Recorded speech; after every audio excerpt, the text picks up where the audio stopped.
The castle rests in deep silence, and the night is at its most complete. Beyond the thick stone walls, the sky holds that particular quality of darkness that belongs only to the hours well before dawn, when the world has fully surrendered to stillness and even the wind has quieted against the battlements. Inside, in the great rooms and the long dormitories and the narrow passages between, the household sleeps, knights and servants and kitchen boys all equally still, their breathing slow and even beneath whatever warmth their bedding can offer. But in the kitchen, one figure moves. The firekeeper makes the rounds alone, stepping carefully through the darkness with the ease of long familiarity, knowing by memory where the hearthstones begin and where the edge of the great work table stands. There is no lamp needed for this work, or perhaps only a small one, a tallow dip held close to the body against any draught, its flame throwing just enough trembling light to catch the shape of the hearths as they are approached one by one.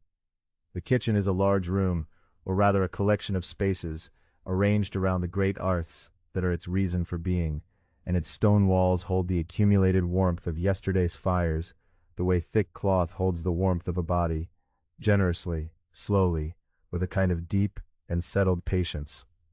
The hearths themselves are broad and deep, built into the very substance of the castle's walls, their openings wide enough for a grown person to stand inside without stooping. At this hour they do not roar or crackle, they breathe. The coals that were heaped and damp the previous night still hold their heat beneath a pale covering of ash, and here and there along their surface a dull orange light glows and fades and glows again, as steady and rhythmic as a sleeping breath. This is the banked fire, not extinguished, never extinguished if it can be helped, but quieted, folded into itself, kept alive through the dark hours so that morning may begin from warmth, rather than from cold stone and reluctance. The firekeeper crouches before the first hearth and pauses, simply feeling. The warmth that radiates outward from the hearthstones is not the fierce, directional heat of a working fire, but something gentler and more enveloping, a soft pressure of warmth against the face and hands, rising from the stones that have absorbed it hour after hour, and now give it back freely into the cool air of the room. The smell here is ancient and familiar. Old ash, wood smoke that has settled into every surface over years of daily burning, and beneath that a faint earthen scent that belongs to stone and fire together, something mineral and dry and deeply comforting. With a curved iron tool, the firekeeper draws the ash back carefully from the deepest part of the hearth, uncovering the coals that glow most brightly beneath their gray blanket. They are dark red and orange, clustered together at the center, where the heat has been most concentrated through the night. They are alive, clearly and certainly alive, and the firekeeper takes a small breath of satisfaction at finding them so, for a dead hearth on a cold morning is a longer and more difficult beginning. Dried kindling comes next, thin sticks of well-seasoned wood, smooth and pale, kept in a basket near each hearth precisely for this purpose, away from any moisture that might have crept into the kitchen air overnight. The firekeeper lays these carefully over the exposed coals, not in a hasty pile, but in an open arrangement that will allow the air to move freely between them, because fire needs breath as much as any living thing. A few smaller pieces first, almost twig-thin, resting directly on the glowing surface. Then slightly larger pieces laid across, forming a low and patient structure above the heat. The bellows are taken up from where they hang beside the hearth, their leather bodies supple from use, the nozzle worn smooth. The firekeeper applies them slowly and steadily, not with urgency, but with a practiced rhythm, a long press, a slow withdrawal to allow the bellows to fill again, another long press, the air flowing in a smooth and even stream across the kindling and the coals. The first wisps of smoke rise pale and thin, curling upward toward the great flue above the hearth. Then a small flame, tentative at first, appearing at the edge of one of the thinnest sticks, and spreading in the quiet, unhurried way that fire moves when coaxed rather than forced. The flame finds the next piece of wood, and the next, and the hearth begins very slowly to fill with a warm and flickering light. The firekeeper feeds it gradually, adding larger pieces of wood as the kindling takes hold, each piece placed with care at an angle that will allow it to catch from below. The wood is dry and well seasoned, wood that has been cut and stored through enough months that all the moisture has left it, leaving it ready to burn cleanly and steadily without spitting or struggling. There is a particular sound that good dry wood makes as it begins to burn, a quiet and consistent crackling without the hiss and pop of wet timber, and that sound fills the hearth now, building gently as the flames spread. There are several hearths in the kitchen, and each must receive this same attention in turn. The firekeeper moves from one to the next, spending what is needed at each, carrying the small lamp or simply navigating by the growing light of the first hearth, now that it burns well enough to push back some of the darkness. The room takes on a different quality with each hearth brought back to life, warmer, more present, the stone walls catching the firelight and holding it in amber and shadow. The smell shifts too, from the cold night smell of dormant ash to something livelier, burning wood, rising heat, the first faint hint of the day's work not yet begun but already promised. By the time the last hearth is burning steadily, the kitchen has become a different place entirely from the cold and sleeping room the firekeeper entered. It is warm now, genuinely and thoroughly warm, the heat of several fires combining and settling into every corner, rising toward the high ceiling and spreading outward along the hearthstones and the thick walls that surround them. The wooden work tables that stand in rows along the center of the room are still bare and quiet, the iron pots and hooks still, the great stone mortars and the stacked wooden bowls all waiting in their places. The firekeeper stands a moment in the warmth, listening. The castle around the kitchen is still perfectly silent. The sky outside the high narrow windows is still perfectly dark. There is time yet before the house stirs, before the first footsteps come down the passage, and the day truly begins. For now, the fires burn alone, and the kitchen holds its warmth, and the long, slow preparation that will become bread and broth and feast is already, quietly, underway. The darkness outside the high windows does not lift all at once. It loosens gradually, the deep black of the night hours softening first to something closer to gray, and then, almost imperceptibly, to the pale and tentative blue of very early morning. The firekeeper, still moving quietly around the hearths, notices this change not so much by looking at the windows directly, as by the way the room around them begins to resolve itself from shadow into shape. The outlines of the work tables becoming distinct, the hanging iron hooks emerging from the dimness overhead, the great stone walls returning to their familiar solidity. It is still early, still deeply quiet, but the quality of the quiet has changed. The night's stillness is beginning to thin. The first footsteps come not long after, a scullion, one of the youngest, still sleep-softened, moving with the careful deliberateness of someone not yet fully awake, comes down the stone passage that connects the kitchen to the outer yard, pushing open the heavy wooden door and letting in a brief rush of cold morning air before closing it again behind him.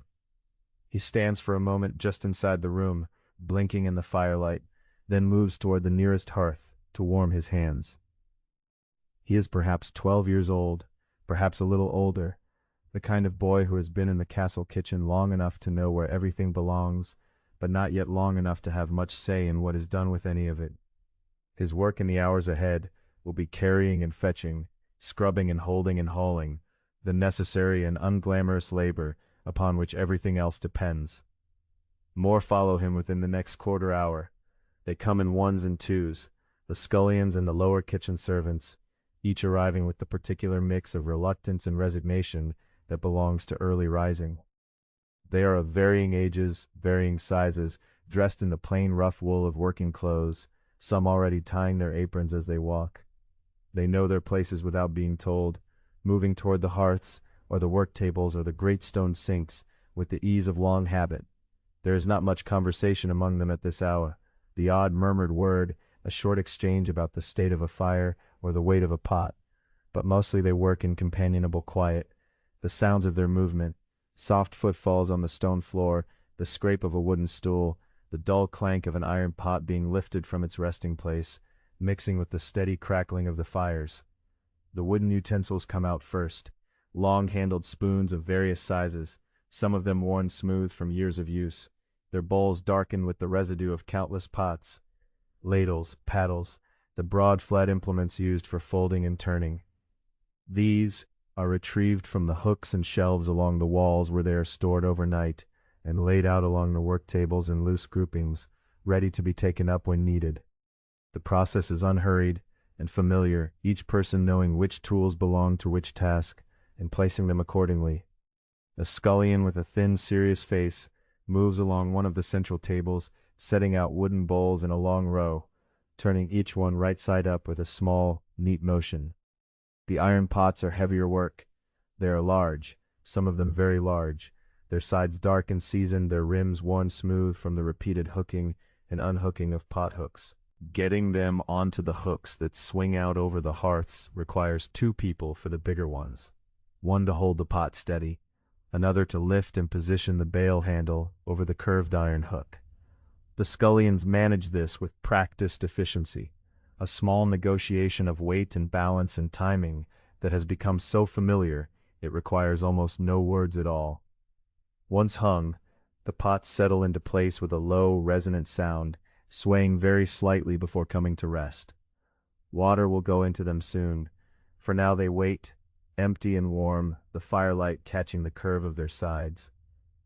The cooks themselves arrive a little later than the scullions, their status in the kitchen reflected in this small distinction of timing. They are adults, most of them men who have spent years in this work or in kitchens like it, who carry in their hands and their memories the accumulated knowledge of fire and spice and the particular demands of a great household's table. They speak more freely than the scullions, their voices a little louder now, the kitchen's silence giving way to something more like ordinary morning noise, directions given, brief questions answered, the names of dishes mentioned, quantities considered aloud. The head cook comes last of all.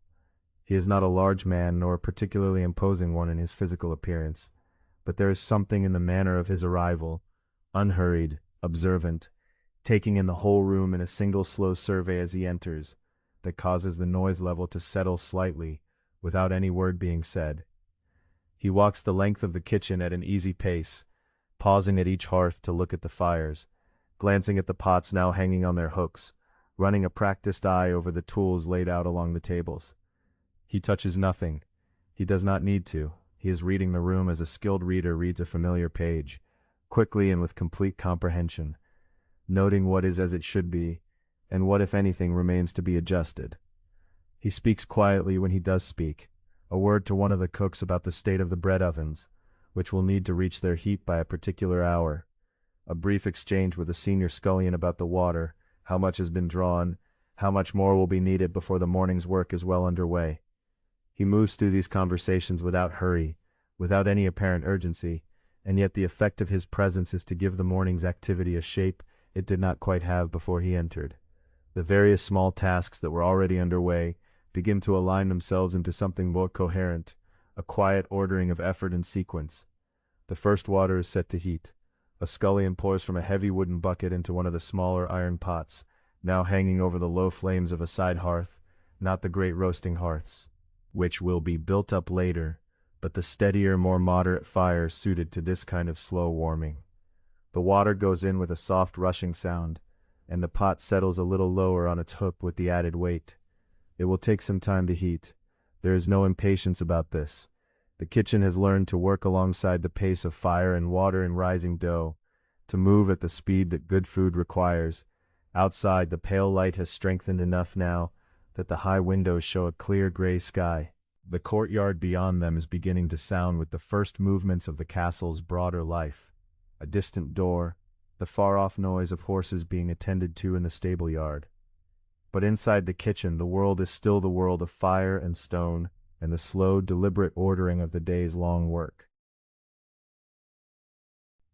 The scullions who carry water do not idle once that first bucket has been poured. They return to the courtyard, and they will make this journey many times before the morning is properly old. Each trip begins at the well, which stands near the center of the tassel's inner yard, its stone coping worn smooth along the upper edge, where countless hands have steadied themselves against it over the years. The well rope hangs in a long, patient curve, rough with use and dark with moisture, and it runs down into a cool darkness that carries its own faint smell, stone and cold water, and the deep earth below. A wooden bucket, iron-banded to keep its staves from splitting under the weight of repeated filling, is lowered, hand over hand, until the distant sound of it touching the surface of the water rises back up the shaft, a soft hollow knock, followed by a quiet rushing as the bucket tilts and fills. Drawing the full bucket back up requires steady work. The rope is pulled in a slow, even rhythm, hand over hand, the weight of the water making itself felt gradually as the bucket rises through the dark air of the shaft. There is a discipline to it.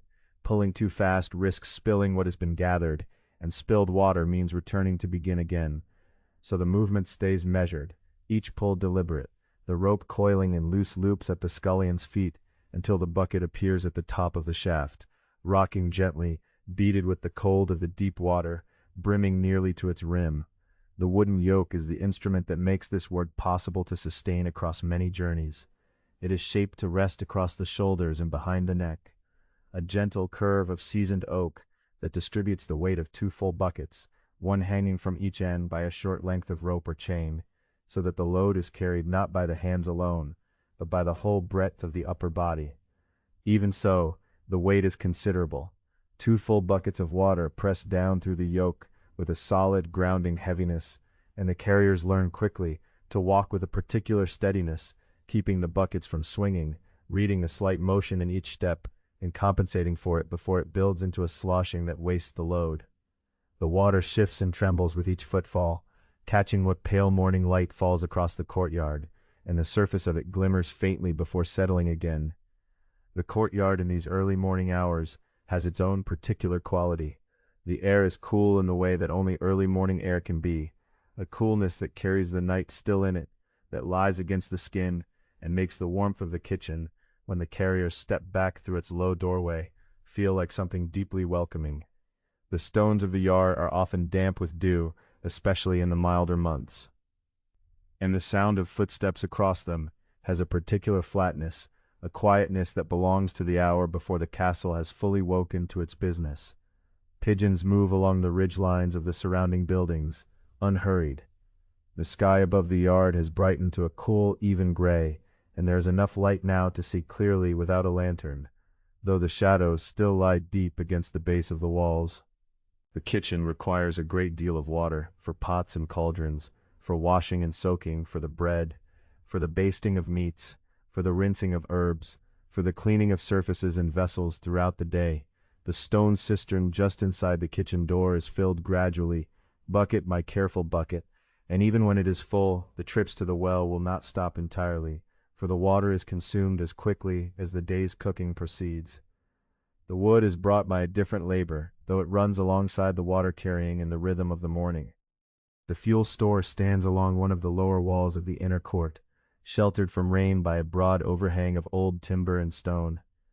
Inside, the logs are stacked in long, dense rows, split sections of oak and ash and elm, dried and seasoned over months, their cut surfaces pale and slightly dusty, their bark dark and firm. Beside them, in looser bundles, are the faggots, smaller sticks and branches bound tightly with twisted withes, useful for kindling and for building up the heat of a fire quickly. The smell of the fuel store is pleasantly dry, a clean woody smell with something faintly sweet in it, the smell of wood that has lost all its moisture to time and air and been reduced to its most useful, most combustible form. The importance of well-seasoned wood in a kitchen of this kind cannot be overstated. Green wood, wood still holding the moisture of living growth, burns poorly and unevenly, producing a great deal of smoke and a sullen, fluctuating heat that makes the control of cooking fires difficult. Seasoned wood, by contrast, catches cleanly, burns with a steady and manageable flame, and produces a heat that can be read and adjusted with some confidence. The head cook's quiet authority over the kitchen depends in part on the fires behaving as fires ought to, and that reliability begins here, in the fuel store, with wood that has been properly prepared and carefully kept dry. Logs are carried in armloads, cradled against the chest or stacked on a flat board that can be borne between 2 people when the load is heavy. The younger kitchen boys make these trips with the same steady repetition as the water carriers, back and forth between the fuel store and the kitchen hearths, building up the wood stacks that will stand beside each fireplace through the long hours of the day. The stacks grow slowly into solid, orderly rows, larger logs at the base for the long burning body of the fire, smaller pieces above for feeding the flames more frequently, and bundles of faggots within easy reach for the moments when a fire needs quick encouragement. By the time the morning tasks are settled and the cooking fires are burning well, a considerable quantity of wood has been moved from the store to the kitchen, and the scullions have already worn a faint, familiar path between the two across the damp stones of the courtyard. The kitchen itself, receiving all of this steady effort, deepens in its warmth. The fires that were carefully coaxed from embers in the darkness of the night before are now burning with more confidence, their light moving across the stone walls in a warm, irregular way, the shadows shifting as the flames respond to the new fuel. The iron pots hang above them, the first water already beginning to stir with the faint, preliminary trembling of water that is slowly approaching heat. Everything that will be needed for the long day of cooking is being gathered and set in place, piece by piece, through this quiet, unremarkable, entirely necessary labor. While the fires deepen and the first water begins its long, slow climb toward heat, another kind of work is already underway in a part of the kitchen set slightly apart from the roasting hearths, a cooler, flatter space where the baker and his assistants have arranged themselves around the wide wooden troughs that will hold the day's dough. The bread must begin early, for it demands time above nearly everything else in the kitchen, and no amount of skill or hurrying can compress the hours that flour and leaven and water require to become what the household will eat. The first task is the measuring of flour, and it is done with a care that is habitual, almost meditative in its steadiness. Large sacks of grain flour stand along the wall, some pale and finely milled, some darker and heavier with bran and the rougher parts of the grain left in. The baker reaches into the pale flour first, drawing out measured quantities in a wooden scoop worn smooth along its edges from years of this same motion, and he tips each scoop into the trough with a soft settling sound. A fine cloud of white flour rises briefly into the air with each addition and drifts in the warmth of the kitchen, catching the firelight for a moment before dispersing. The smell of raw flour is clean and faintly sweet, a kind of dry, mild fragrance that mingles with the wood smoke already settled into every surface of the room. There is a hierarchy in bread, as there is in everything else within the castle, and it governs the baker's work from the very beginning of the day. The finest flour, sifted and pale, will become manchet, the small, round, close-crumbed loaves made from the heart of the grain, with the bran and coarser particles removed through careful bolting of the flour through cloth. Manchet would be placed at the Lord's table, at the table of honored guests, and at the high end of the great hall, where the whiteness of one's bread was understood as a quiet, visible sign of one's standing. Beneath it came wastel, a good white bread though not so refined, and then a series of progressively coarser loaves made from less thoroughly sifted flour, maslin, which combined wheat with rye, and at the lower end, bread made from darker, heavier grain that was nonetheless filling and sustaining for those who carried wood and water and did the heavy work of the castle through long hours. The baker holds all of these distinctions in his mind from the first measuring, allocating flour accordingly, and the proportions are long established through custom and through the number of mouths the household contains on any given day.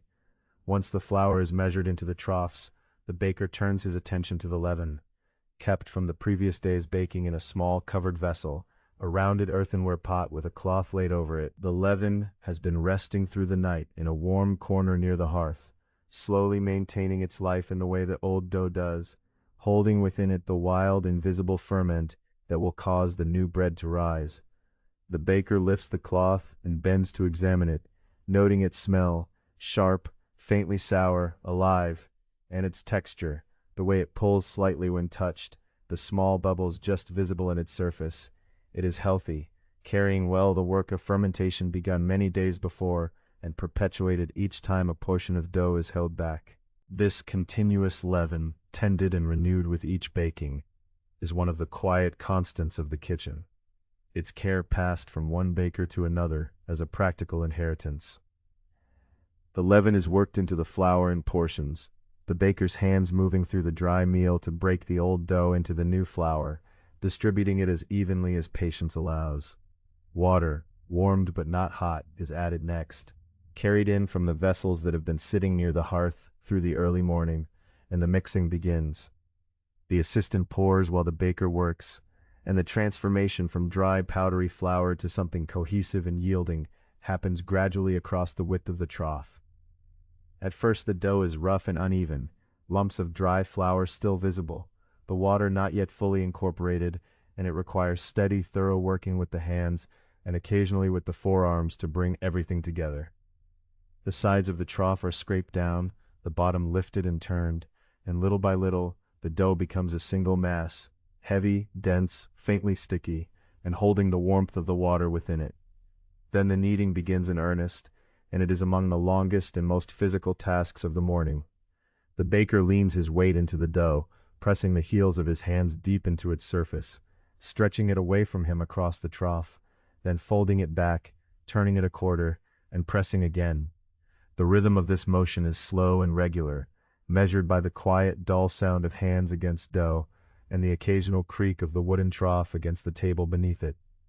The dough resists at first, pushing back with a firm, almost disagreeable stiffness, but it changes under continued working, gradually becoming more yielding, more smooth, the surface shifting from rough and slightly torn to something closer to silk, developing a faint sheen and an elasticity that allows it to stretch without breaking.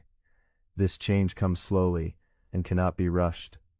The smell of the dough as it warms under the kneading is particular and deeply pleasant, the raw flour smell now combined with the sharper yeasty breath of the leaven, something faintly fermented and alive, and beneath it, a warmth that is almost animal in its softness. The baker's assistant works a second trough beside him, managing the coarser dough for the household loaves, and the two move in a similar rhythm, their motions quiet and absorbed, the only sounds in this corner of the kitchen the steady working of hands and the low, ambient crackling of the fires on the other side of the room. When the kneading is judged complete, and this is a matter of long experience rather than any precise measurement, known by the feel of the dough and the way it springs back slowly when pressed, the dough is gathered into a mass, covered with a length of cloth, and set near the warmth of the hearth to rise. The leaven within it will slowly fill it with air over the next several hours, and the dough will swell and soften, becoming lighter than it appears now. The baker does not rush this. He has other tasks to attend to during this time, and the bread will be ready when it is ready, which is a fact of the kitchen, understood by everyone who works within it. While the dough rests and rises, careful attention turns to the bread ovens, built into the thick kitchen wall beside or near the main hearths. The bread ovens are rounded, dome-shaped chambers of brick and stone, with a single low opening at the front through which the fuel is loaded and the bread later placed. Earlier in the morning, a good quantity of wood, faggots, and smaller dry pieces was pushed inside and set alight, and the fire has been burning within the oven's interior long enough that the walls themselves are now beginning to hold the heat, the brick radiating it back into the chamber in the steady, even way that distinguishes oven heat from open fire heat. The baker tends this fire with periodic additions of fuel, leaning in to assess the interior, watching the color of the walls and the way the flame behaves. The correct temperature for bread baking is something the baker carries entirely within his knowledge of his own oven, and he will test it when the time approaches by holding a bare forearm near the oven's mouth or by scattering a small pinch of flour across the hot floor of the oven and observing how it darkens. Too cool and the bread will bake slowly and heavily. Too fierce and the crust will harden before the interior has cooked through. The baker has done this so many times across so many mornings that his sense of the oven's readiness is nearly instinctive, his attention moving between the rising dough and the heating oven with the same quiet, experienced patience that governs everything he does. While the baker tends his oven, and the dough rises slowly in its troughs, another movement is underway in a quieter part of the castle. The head cook, having surveyed the morning's progress in the main kitchen, now takes up a small wooden tally board and moves away from the heat of the fires, through a passage in the thick stone wall, and into the cooler air of the larder passage. A trusted assistant follows close behind, carrying a shallow basket and a tallow candle set in a simple iron holder, its small flame steady in the still air of the corridor. The castle larder is not a single room, but a set of rooms, each serving a distinct purpose. each kept at a careful remove from the heat of the kitchen fires. This arrangement is deliberate and long practiced, born of the understanding that food keeps better in coolness and in shade, away from the warmth that hastens decay. The stone walls of these rooms are thick, as all the walls of the castle are thick, and they hold the chill of the earth and the night air long into the day, maintaining a temperature that preserves meat and fish and the many stored goods that the kitchen depends upon. The first room the cook enters is the dry larder, sometimes called simply the store, where goods that require no particular cold but only dryness and darkness are kept. Shelves of heavy oak line the walls, their planks smoothed by years of use, and upon these shelves sit an ordered arrangement of ceramic jars, lidded wooden boxes, cloth-wrapped bundles, and small barrels sealed with wax. The cook moves along these shelves with the familiarity of someone who has walked this room many hundreds of times, his eyes reading the contents almost without effort, his hand occasionally lifting a lid or loosening a knot of cloth to examine what lies within. Salt is here in abundance, kept in a large covered wooden bin to protect it from any dampness that might seep into even this dry space. Salt is among the most essential of all stores, used not only in cooking and seasoning, but in the preservation of meats and fish that the castle will draw upon through the colder months. The cook opens the bin and checks the level, pressing a hand into the coarse gray crystals, satisfying himself that the supply is adequate for the day's needs and well beyond. Beside the salt in a pair of sealed jars are the dried and preserved fish that form a staple part of the castle's provisioning. Salted stockfish, rigid and pale, which must be soaked at length before it can be cooked, and dried herring, dark and pungent, pressed tightly together. These are everyday stores, drawn upon regularly, and the cook notes their quantity with a mark on his tally board before moving further along the shelves. Then comes the chest that occupies a particular place in the dry store, set slightly apart from the plainer goods, and fitted with an iron lock, the key to which hangs at the cook's own belt. This is the spice chest, and opening it is one of the moments of the morning that carries a quiet significance. The lid lifts on leather hinges, and from within there rises a smell so dense and complex that it seems almost visible. Warm, dark, sweet, sharp, and medicinal all at once. A concentration of fragrance that fills the small room and lingers long after the chest has been closed again. Inside, arranged in small compartments lined with linen, are the spices that define the flavor and the status of the castle's kitchen. Pepper is the most plentiful, the small dark dried berries filling one compartment nearly full, whole peppercorns to be ground as needed, their sharp heat essential in both savory and spiced dishes. Beside the pepper sits ginger, pale and fibrous in its dried root form, wrapped in cloth, its sharpness softer than pepper but no less present.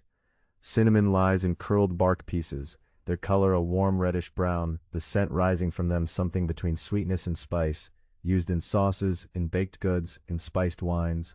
There is nutmeg, hard and round, stored whole and grated only when needed. There is clove, dark and dense, a small quantity of it serving a long way.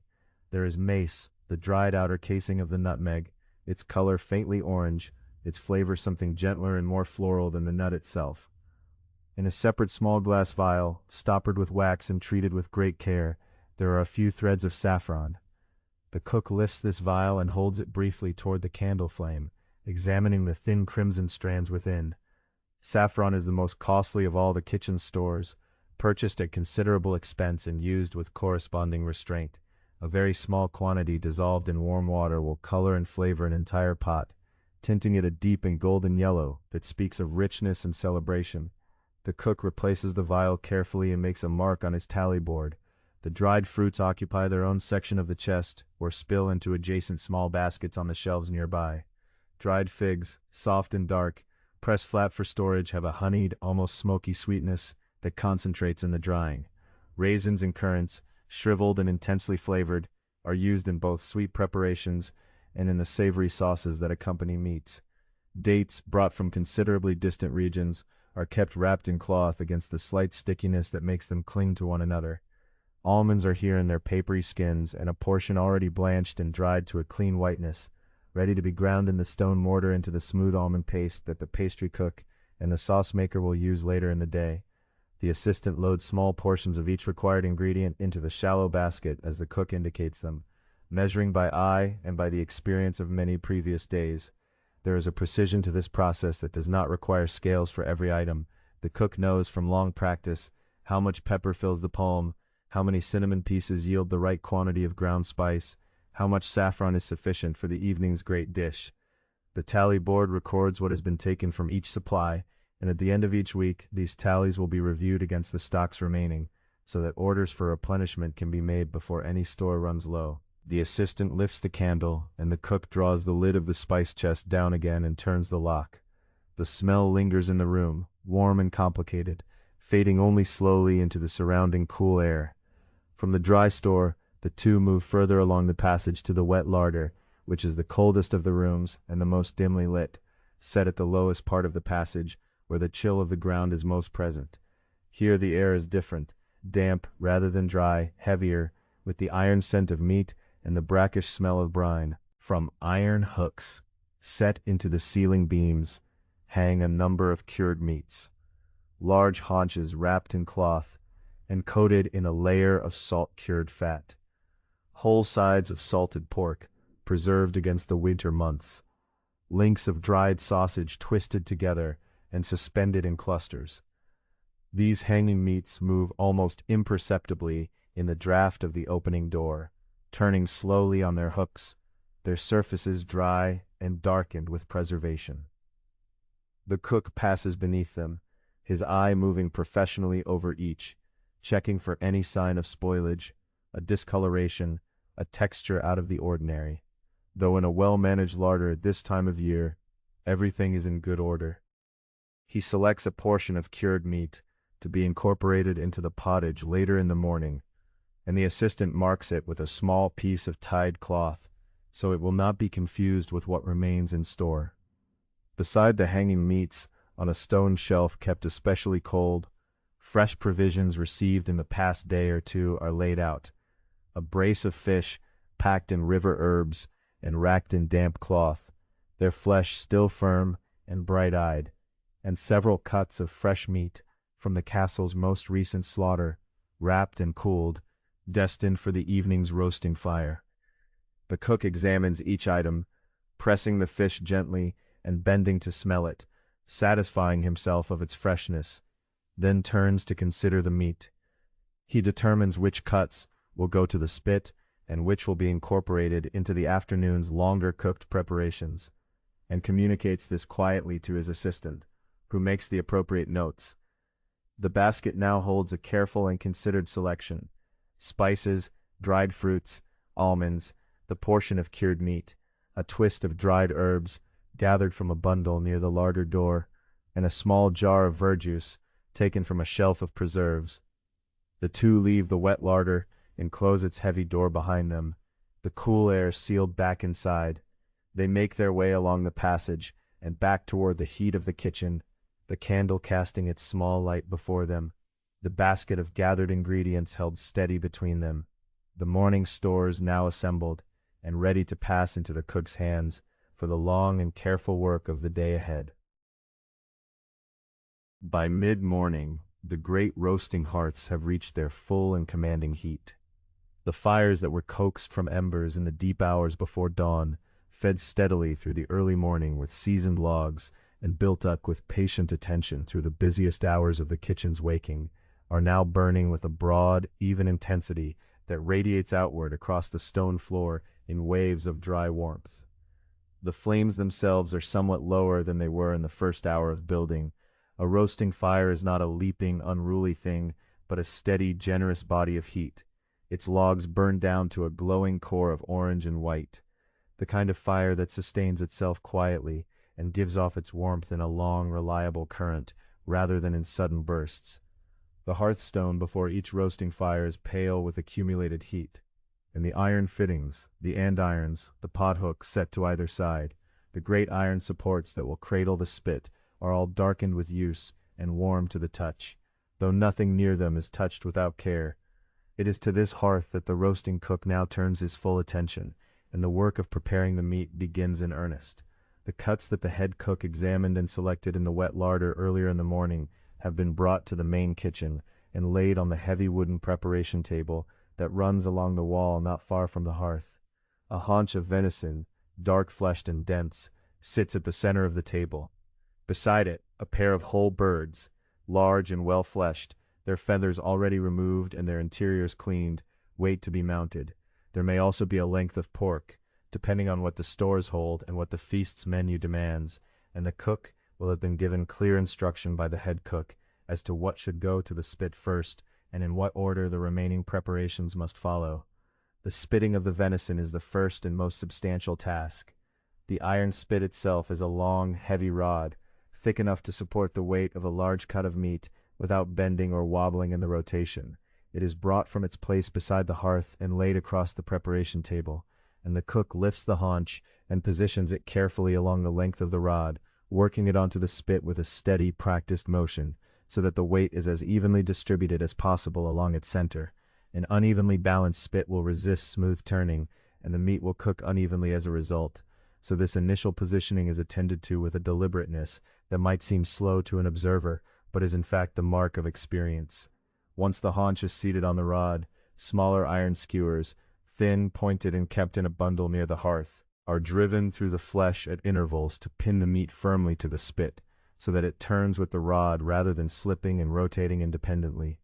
Lengths of twisted cord or sinew are then wound around the joint at several points and tied off, holding the meat close and compact and preventing the outer flesh from pulling away from the bone as it heats and contracts.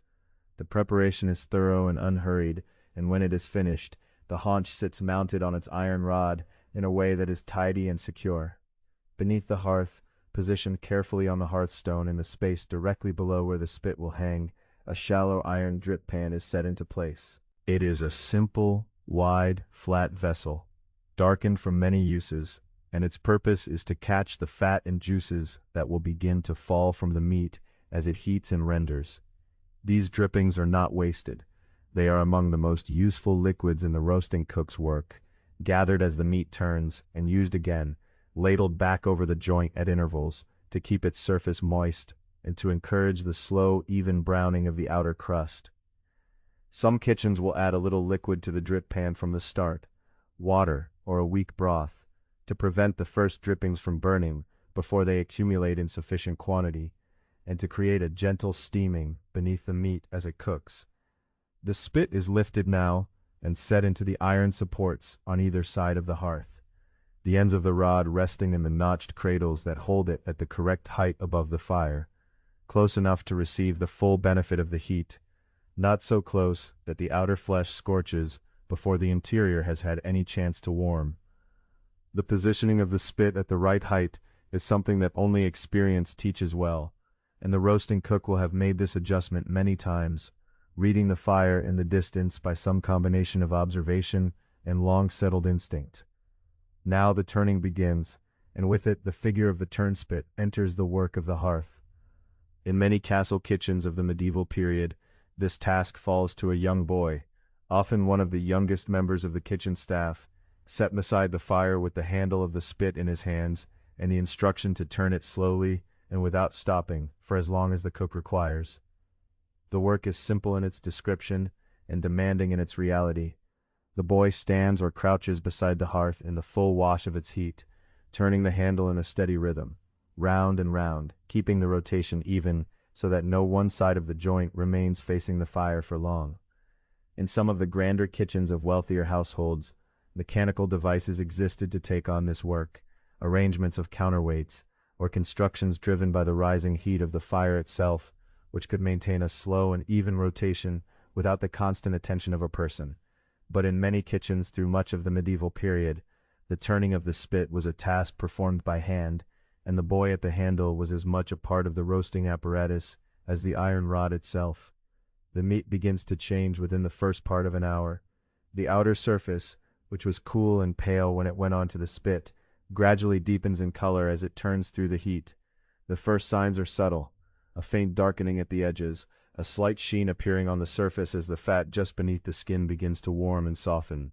As the rotation continues and the heat works more deeply into the flesh, the outer layer begins to sizzle quietly, and the first drops of rendered fat fall from the joint and strike the drip pan below with a soft, persistent sound. The smell that rises at this stage is rich and immediate, the deep round scent of animal fat meeting heat, the particular quality of venison or pork or fowl releasing its character into the warm air of the kitchen, a smell that spreads through the room and mingles with the smells of bread and wood smoke and simmering pottage already present. The basting begins once the drip pan has gathered a small pool of drippings. A long-handled ladle, or a bunch of herbs tied together and used as a brush, is dipped into the pan, and the collected fat is drawn up and poured or daubed carefully over the turning surface of the meat, coating it and sealing the outer crust as it forms. In some preparations, the basting liquid is enriched with additional ingredients, a little of the spiced wine that the cook has set aside for the purpose, or a preparation of verjuice and ground spice applied toward the later stages of cooking to add depth of flavor and a particular finish to the crust. The basting is repeated at intervals throughout the long hours of roasting, each application adding another layer of color and flavor to the outer surface of the joint, building up gradually into the browned and glistening crust that marks a well-roasted piece of meat. The whole birds are mounted on a second, lighter spit and set over their own portion of the fire a little later than the venison, their smaller size requiring less time to cook through. They turn beside the larger joint in their own slow rhythm, their skin tightening and browning at the breast and thigh, the smell of roasting fowl adding its own particular note to the already layered atmosphere of the hearth. And so the roasting fire settles into the long, patient work of the mid-morning and the hours that will follow, the slow turning, the steady heat, the gradual transformation of raw flesh into the richly browned, fragrant centerpiece that the evening feast will require. The fire breathes and holds, the spit turns, the drip pan gathers its warm, golden accumulation, and the kitchen deepens into its most ancient and elemental work. On the other side of the great kitchen, away from the roasting hearths but warmed by their shared atmosphere, a different and equally ancient work is underway. Here, where the stone floor is darkened by years of spilled liquid, and the ceiling overhead carries its own particular coat of steam and vapor, the great iron cauldrons hang suspended from their heavy pothooks, each one settled over a fire of its own, each one already holding the beginnings of the long, slow simmer that will continue for most of the waking day. The cauldrons themselves are substantial things, beaten and shaped by a blacksmith's hammer into wide-bellied vessels with thick walls and stout handles, their surfaces darkened by seasons of continuous use to a deep, uneven black that holds no reflection. They hang from adjustable hooks and chains fixed to iron bars set into the chimney breast, and their height above the flame can be raised or lowered by shifting the hook from one link of chain to another. A simple arrangement, but one that allows a considerable degree of control over the intensity of the heat reaching the liquid within. A cauldron raised a little higher cooks more gently. One lowered close to the coals will boil with vigor. The cook who tends this part of the kitchen understands these distinctions without needing to measure them, guided by long familiarity and the evidence of the liquid surface. The pottage that fills these cauldrons is the great sustaining preparation of the household, the dish that will feed the scullions and the grooms and the stable hands and the many other members of the castle's lower staff, who keep the great establishment running from its quieter, less visible corners. It is not a dish of ceremony or display, but it is a dish of real nourishment, and it is made with a kind of honest, unhurried care. The grains go in first, most commonly oats or barley, sometimes a measure of dried peas that have been soaking since the previous evening in a wooden bucket of cold water, softening gradually through the night until they have swollen and begun to lose their hard outer resistance. These form the thick, starchy body of the pottage, the element that will give it its characteristic weight and body, the substance that will make it filling, even in a modest portion. Alongside the grains and pulses come the vegetables, cut and prepared earlier in the morning by the scullions at the long wooden work tables. Leeks are the most common addition at this time of year, their pale green and white layers separated and roughly chopped, their mild, faintly sweet smell rising as the knife moves through them. Turnips, parsnips, and onions follow, rude vegetables that have kept well through the months of cold, their flesh still firm and good, cut into pieces of moderate size, so that they will soften evenly through the long hours of cooking. In season there would be other additions, tender young greens, fresh peas, the various herbs that the kitchen garden supplies, but the root vegetables form the dependable, year-round foundation of the pot. The liquid is water, carried in from the well in those heavy wooden buckets earlier in the morning, poured in with a generous hand, so that there is room for everything to move freely, and for the inevitable evaporation of the long cooking. Later, as the pottage develops, some of the liquid from the roasting fires may find its way in, the drippings from the spit, thinned with water, adding a certain richness and depth of flavor that plain water alone cannot provide. Scraps of meat that are not needed elsewhere, bones that still carry fragments of flesh, the neck and feet of the birds being roasted at the other hearth, all of these may go into the great cauldron to contribute what they can to the whole. Nothing is wasted in a castle kitchen, if it can be helped, and the pottage pot is one of the places where the odds and ends of the day's preparation are gathered into something greater than the sum of their parts. The fire beneath is kept at a steady, moderate burn, not the roaring heat of the roasting hearth, but something more controlled and gentle, enough to keep the liquid in a slow, rolling movement, the surface breaking in lazy, irregular bubbles that release small puffs of fragrant steam into the air above. This steam is one of the defining sensations of this corner of the kitchen, warm and heavy and rich with the smell of grain and cooked vegetable and the faint, savory presence of whatever meat has gone into the pot. It rises in visible threads and clouds, drifting upward toward the high ceiling, coating every surface with a fine, warm moisture, settling on the skin of anyone who works nearby as a gentle, persistent warmth. The stirring is done at regular intervals, using long-handled wooden spoons of a size and weight suited to the work, heavy enough to reach the bottom of the cauldron and bring up anything that might be settling there, long enough to keep the hands of the stirrer well clear of the heat. The spoon is pulled in wide, slow circles from the edge to the center of the pot and back again, turning the whole mass of the pottage over on itself, preventing the bottom from thickening and catching against the iron.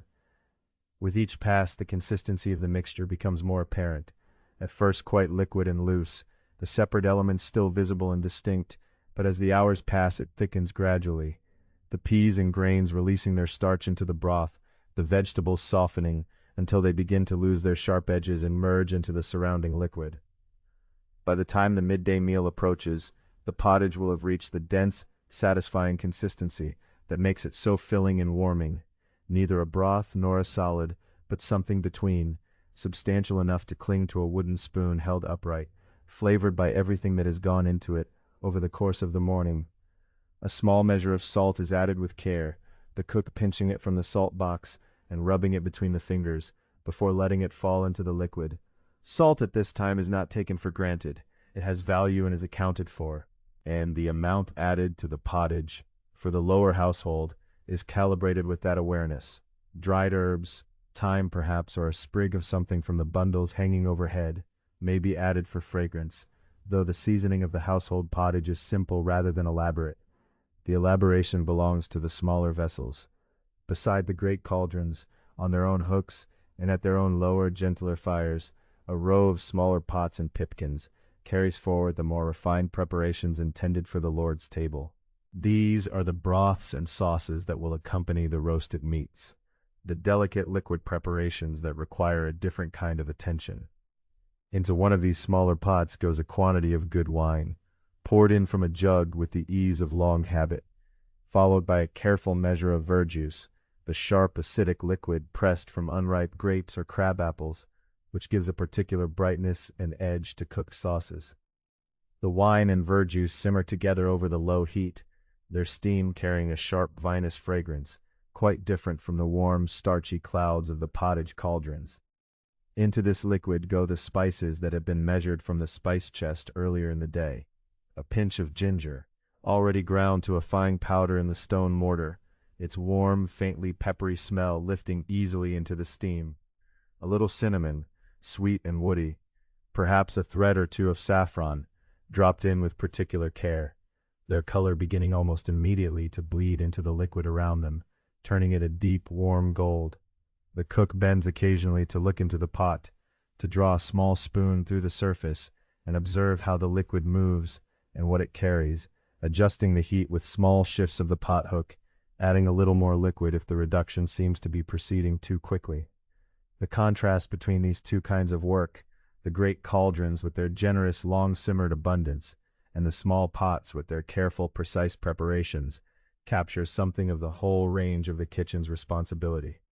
Both are attended to with care, both are tended with the attentiveness that long experience brings, and the steam from both mingles in the warm air of this corner of the kitchen into a single layered fragrance, grain and vegetable, and wine and spice, all rising together into the heavy warmth of the room, filling the space with the deep, settled smell of a kitchen fully engaged in its work.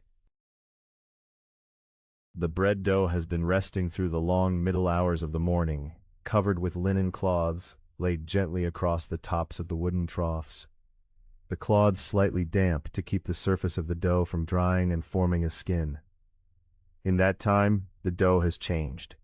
What was a firm, worked mass when the kneading finished has softened and swelled, rising quietly in the warmth of the kitchen, its surface now smooth and slightly rounded upward at the center, pressing gently against the cloth above it.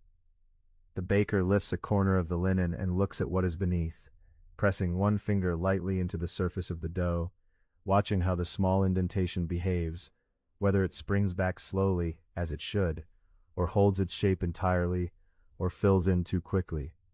This single gesture, so small and habitual, carries a great deal of information to a person who has spent many years working with dough, and the baker reads what the dough communicates without thinking very much about it, the knowledge sitting in the fingertips as much as in the mind.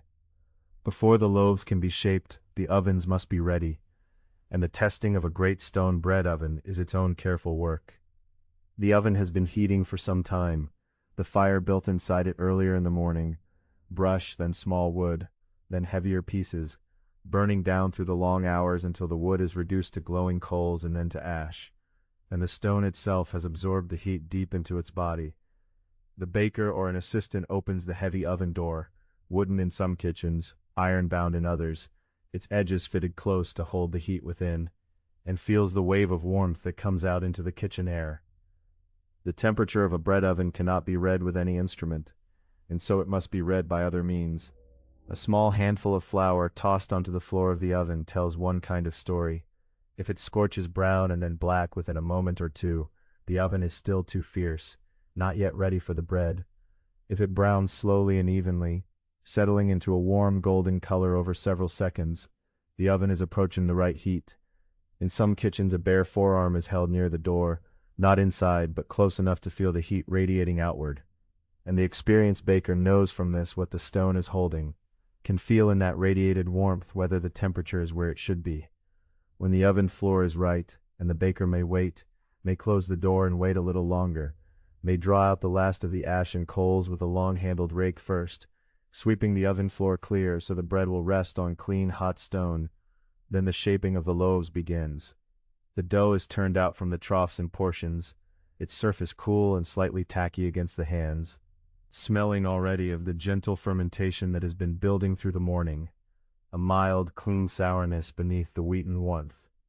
The baker and the assistants work at the long table, cutting the dough into portions, working each piece with a motion that is partly folding and partly tucking, forming the surface of the dough around itself so that it becomes taut and round, the tension in the outer skin of the loaf helping it to hold its shape in the oven. The manchet loaves for the Lord's table are smaller, handled with more care, their surfaces pressed smooth. The larger household loaves are shaped more quickly, scored across the top with a knife so that the dough can expand in the oven without splitting in unexpected places.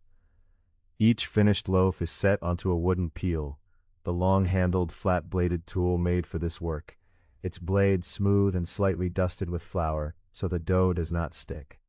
Loading the peel requires a steadiness of hand, a confidence in the motion, because the loaves must slide cleanly from the blade onto the oven floor without folding or collapsing. The baker leans in through the oven door, and the heat is immediately present on the face and forearms, a dry, pressing warmth quite different from the moist heat of the rest of the kitchen. The loaf slides from the peel and settles onto the stone floor, and the peel is drawn back out, and another loaf goes in beside it, placed with enough space between each one that the rising dough will not push against its neighbors as it bakes. The oven fills slowly, row by row, the baker working steadily and efficiently, the smaller manchet loaves going in last, perhaps on a shelf above if the oven is fitted with one, where the heat settles slightly differently. When the last loaf is placed, the oven door is closed and fitted back into its frame, and the kitchen around the oven seems to settle for a moment. The other work continues. The cauldrons still simmer, the spicks still turn, the smaller pots are still attended to, but around the bread oven there is a particular quality of waiting. The smell changes almost immediately. Within a very few minutes, the warmth of the stone begins to work on the surface of the dough, and the first traces of baking bread lift into the air of the kitchen, something sweet and warm and deeply familiar, overlying the other smells of smoke and fat and spice. It builds gradually, that smell, becoming richer and more enveloping as the minutes pass, until the whole corner of the kitchen is filled with it, and it drifts out into the wider room. The baker does not stand idle during this time. There are other things to be done, the next batch of dough to attend to, small tasks accumulated through the morning, but there is also the periodic checking, opening the oven door briefly to look at the loaves, to see how the crusts are coloring, to feel whether the heat is holding evenly. A good bake produces loaves of an even, warm brown, the scored lines on the top opened out into gentle fissures, where the bread has risen and expanded, the crust firm and set. A loaf brought out too soon will be pale on top and soft in the center. Left in too long, the crust will darken past the point of warmth and take on a bitterness. When the baker judges the time right, the oven door comes open and the peel goes back in, and the loaves are drawn out one by one and set on the table. They are tapped on their undersides, a quick knock with one knuckle against the base of each loaf, and a loaf that has baked through properly returns a hollow sound, a resonance that is quite distinct from the dull thud of an underbaked interior. The crusts are looked at closely, the color assessed in the kitchen light. Most of them are good. The smell of them fresh from the oven is among the richest and most settled smells the kitchen produces in the whole long day. The scent of grain transformed by fire and time into something nourishing and complete. The loaves are set to cool slightly on the table, their crusts crackling softly as the steam within them escapes through tiny fissures. They will rest for a time before they are cut and carried, before they become the manchets sliced for the Lord's table or the trenchers broken for the household. For now, they simply rest in the warm kitchen air, the evidence of the morning's long, quiet work made solid and fragrant, filling the room with the deep, plain satisfaction of bread well made. While the loaves rest and their crusts go on crackling softly in the warm air, work of a different and quieter kind is already well underway in the pastry corner. This is a space somewhat apart from the main body of the kitchen. In some castles, a fully separate room reached through a low doorway. In others, simply a corner where the heat from the great roasting fires does not reach quite so fiercely, where the air is a little cooler and more still. The pastry cook prefers it so. Pastry dough is a sensitive thing, responsive to warmth in ways that can undo careful work. And the pastry cook has arranged the space with this in mind, keeping a broad table of smooth stone or well-worn wood close to the cooler outer wall, away from the hearths that govern the rest of the kitchen's life. The pastry cook is a figure of particular standing in the kitchen hierarchy, distinct from the bread bakers, and somewhat apart from the general cooks who tend the cauldrons and the spits. The skills required here are different, not the sustained physical labor of kneading bread dough, nor the watchful tending of a fire under a great pot, but rather a careful and precise kind of handwork, an attention to proportion and to touch. The pastry cook works more quietly than most, with less dramatic motion, bent over the table with concentrated patience, and the things produced in this corner of the kitchen tend to be among the most admired when they finally reach the table. There are two quite different kinds of pastry being made today, and they require two quite different approaches. The first is the pastry coffin. The name describes it plainly enough. It is a container, a shell, a thick-walled case of stiff dough formed to hold a filling of meat or fish through the process of baking, and sometimes through days of storage afterward. The dough for a coffin is made deliberately sturdy. It is a mixture of flour, hot water, and fat, often lard, worked together into a firm, pliable mass, that holds its shape under handling and does not soften too readily in the oven. It is not made to be eaten with any great pleasure, or at least not always. The coffin serves primarily as a vessel, a self-contained cooking and serving dish made of dough, and the pastry cook shapes it accordingly. The making of a coffin begins with the mounding of the dough on the table and the pressing and lifting of it by hand, the cook working the mass upward from the base in a steady circular motion, coaxing it into a rounded, walled shape with a flat bottom and sides that rise evenly to a consistent thickness. A coffin must not be too thin at any point, or it will fail when filled and baked, letting the juices of the filling seep through before the crust is fully set. The pastry cook's hands move with the assurance of long practice, pressing here, lifting there, smoothing the interior surface with the knuckles so that no weak points remain. When the base and walls are shaped to satisfaction, the coffin is set aside briefly and a filling is prepared. Spiced minced meat perhaps, or a mixture of fish with herbs and a little verjuice, which is then packed carefully inside. A lid of the same stiff dough is pressed on and sealed at the edges with firm pinching, the thumb and forefinger working around the rim in a regular pattern that closes the seam and creates a border of small crimped folds. Several coffins are made in this way, each one pressed and shaped and filled and sealed, and they are set in a row on the board with a certain solid and unshowy dignity. They will go into the pastry oven in due course, where the gentle, sustained heat will harden the crust on all sides and cook the filling within. The second kind of pastry being made today is finer in every sense. The tart cases that the pastry cook turns to next are intended for sweet or lightly spiced fillings. Spiced custard made with eggs and cream and a thread of saffron, or a mixture of ground almonds and dried fruits, or a paste of cooked and sweetened pears, and they require a dough that is tender and delicate rather than thick and serviceable.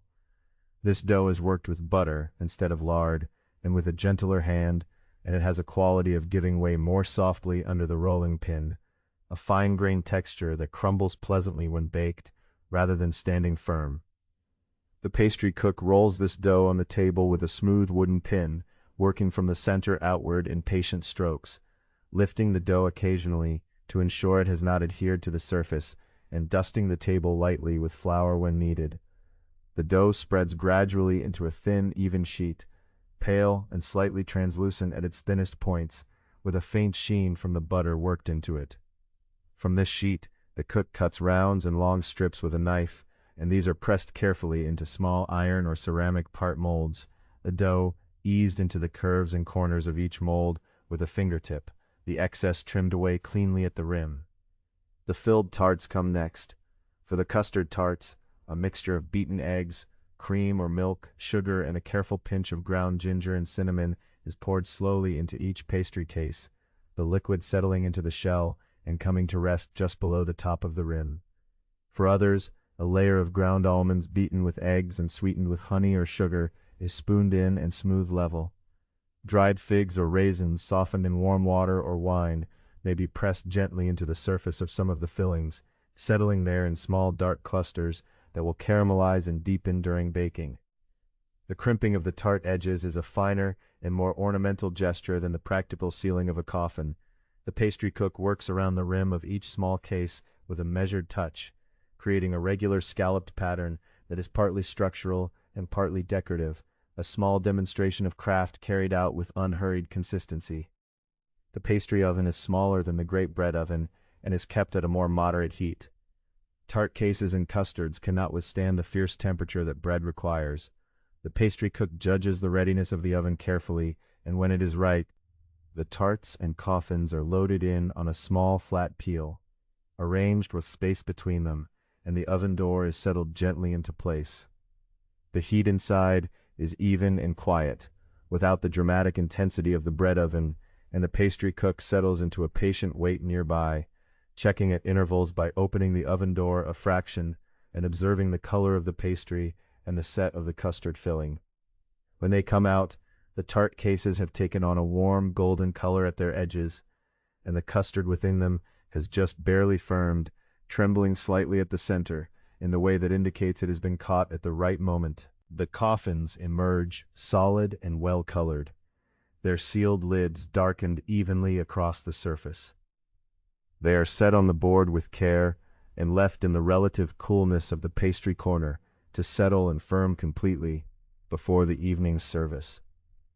The pastry cook surveys the row of finished pieces with quiet attention, adjusting the position of one or two, then turns back to the table where the next batch of dough is already waiting, soft and ready, in a covered bowl. By the middle of the day, a change moves through the castle kitchen, gradual and unmistakable, like a tide beginning to turn. The morning's most urgent work is largely done. The bread has come from the oven and rests in its cooling rows. The great cauldrons of pottage have been simmering for hours and have reached that state of deep, satisfied thickness that requires only occasional attention. The roasting meats turn slowly on their spits, basted and tended, but no longer requiring the constant vigilance of the early fire. And across the kitchen, in corners and along the work tables, the signs of the morning's labor lie settled and still.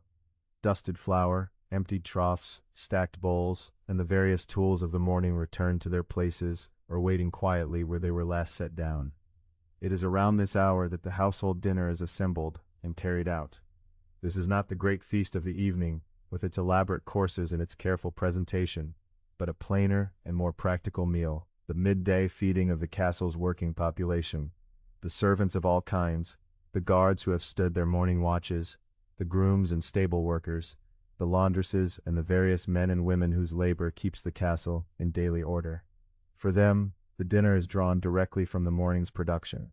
Thick rounds of the coarser bread, dense and satisfying, and portions of pottage, ladled from the great cauldrons into whatever vessels, serve the purpose. It is wholesome food, filling food, the kind of meal that answers a morning's hard work with something solid and warm. The carrying out of the food is its own brief ceremony. Scullions and kitchen boys lift the heavy cauldron ladles and fill deep wooden bowls and broad earthenware vessels, and these are carried through the kitchen door and out across the yard or along the stone corridor to wherever the various parts of the household take their meal. Some will eat in the great hall itself, at the lower tables, while others find a place in the courtyard or in the rooms adjacent to their own work. The bread goes with them in baskets lined with cloth, each loaf still carrying some warmth at its center. The movement of food out of the kitchen takes a little while, a series of trips back and forth, and during this time the kitchen exists in a kind of gentle commotion that is quite different from the concentrated intensity of the morning, lighter, almost easy, as though the labor has released itself into something simpler. And then, after the last portion has been carried out and the last bowl filled, the kitchen grows quieter than it has been since before dawn. The great fires have settled to a lower, steadier burn, their work for the moment reduced to the maintenance of warmth, rather than the generation of fierce cooking heat. The cauldrons still hang and still simmer, their lids trembling faintly with the steam beneath, but they require only a slow stir from time to time. The spits still turn, but more slowly, tended by a single watchful person rather than the active crew of the morning. The ovens are closed and cooling, their baking done. It is in this quieter space that the kitchen staff eat their own portions. The head cook, the cooks of various ranks, the bakers, the spit-turners, the scullions, all take a measure of what the morning has produced and find a place at the work tables or near the warmth of the fire. Their bowls are the same wooden bowls that the rest of the household uses, filled with the same thick pottage. Their bread is torn from the same coarse loaves. There is an ease to this eating, a comfortable lack of ceremony that is quite different from the formal service of the Lord's table. Spoons move slowly. Conversation, when it comes, is low and unhurried. Someone might remark on the morning's bread, or on the way the pottage has come together, or simply say nothing at all, content to be warm and still. The sounds of the kitchen at this hour are soft and particular. The scrape of a wooden spoon against the bottom of a bowl, the knock of a ladle being set down on the edge of the cauldron, the low crackle of the fire, more contained now, speaking in shorter phrases than it did at the height of the morning. Somewhere across the room, water moves quietly in a stone basin. A log shifts in the grate and sends a small shower of sparks upward, briefly brightening the air above the hearth before the warmth swallows them. The room itself feels different at this hour. The same stone walls and high vaulted ceiling, the same blackened beams above, the same wide hearthstones worn smooth by years of foot traffic, but the quality of the light has changed as the day has progressed, and the steam that filled the air during the morning's most active cooking has thinned and softened. The warmth that radiates from the hearthstones and from the walls themselves is deep and settled, the warmth of a room that has been heated steadily for hours and holds it without effort. It is the kind of warmth that invites stillness, that makes the simple act of sitting feel like a great luxury. After the eating, there is a brief period that functions as rest, though it would not be named that way by anyone in the kitchen. It is more a natural slowing, a drawing of breath before the afternoon begins. A scullion rinses bowls in a bucket. One of the younger kitchen boys leans against the wall near the fire, with his eyes half closed, not quite sleeping, simply resting in the warmth. The head cook moves through the room at a slower pace than the morning, looking over what has been done, running a practiced eye across the cooling bread and the settled pastries in their corner, pausing at each hearth in turn to assess the state of the fires and the progress of the roasting meats. There is a comfortable exhaustion to this hour, the kind that comes not from hardship, but from sustained and purposeful work. The morning has been long and full, and the kitchen shows it in the pleasant disorder of honest labor, the traces of flour, the stacked tools, the smell of bread and meat, and wood smoke and spice all layered together into something that is entirely and specifically the smell of this room at this moment in this day. It is a good smell, a warm smell, and it hangs in the air with the quiet satisfaction of work well begun. But the afternoon is already forming at the edges of this stillness. The head cook pauses at the spice chest and runs a hand across its surface, thinking of what the evening will require. The fires will want building up again within the hour. The more intricate work, the grinding and the blending, the preparation of the refined sauces, the careful attention to flavors that the Lord's table demands, all of this lies ahead. For now, though, the kitchen rests, and the embers settle, and the room holds its warmth around the quiet figures within it. The spice chest does not remain closed for long.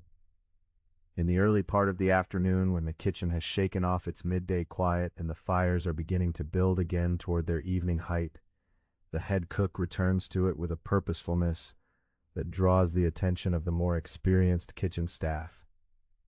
They know what the opening of the spice chest in this particular manner signifies, not the casual reaching for a pinch of pepper or a scraping of ginger, but the full, considered taking of stock that precedes the afternoon's most careful and skilled work. This is the hour of the sauces and the subtleties, and it belongs to those with the steadiest hands and the most practiced judgment. The stone mortars are brought to the main work table, heavy, broad-mouthed things, worn smooth inside from years of use, their surfaces the color of old bone or pale gray river stone depending on their age and origin. There are several in a kitchen of any size, ranging from the largest, which might require 2 hands to manage the pestle comfortably, down to smaller, more precise instruments used for grinding particularly fine pastes or working with the most costly spices where nothing must be wasted. Each pestle is a satisfying weight in the hand, rounded at its working end, and the sound of grinding begins in the kitchen as a soft, slow rhythm, stone against stone, with the muffled resistance of spice between them. Cinnamon comes first for the cameline sauce, the long brown quills cracked and broken into smaller pieces before they are placed in the mortar and worked down into a fine russet powder that releases its warm, woody fragrance into the air of the kitchen with a generosity that seems almost disproportionate to the small quantity involved. A good cook knows the smell of properly ground cinnamon and will lean slightly toward the mortar as the work proceeds, registering the deepening of the scent as a kind of assurance. Then ginger, the dried root pale and fibrous, requiring more pressure and patience to reduce to a smooth paste or powder, its heat building faintly at the back of the throat as it is worked. Cloves, dark and dense and intensely aromatic, are used sparingly. A very few will suffice to fill a sauce with their particular depth. Grains of paradise, which have a warmth reminiscent of pepper, but softer and more floral at the edges, are added in careful measure. Each spice is ground separately at first, then combined in proportions that the experienced cook carries not in a written receipt, but in the accumulated memory of the hands and the nose, in the knowledge of what the dish has tasted like before and what it should taste like again. Cameline is a sauce of considerable presence, deep brown and warmly colored, thickened with toasted bread that has been soaked in wine or verjuice, and then pressed through a strainer until it is smooth, its body built around the grinding of cinnamon and ginger and the careful addition of vinegar, and a little of the cooking liquor from the roasting meats. The result is something rich and complex, with a slight sharpness that cuts through fat, and a warmth from the spices that lingers pleasantly.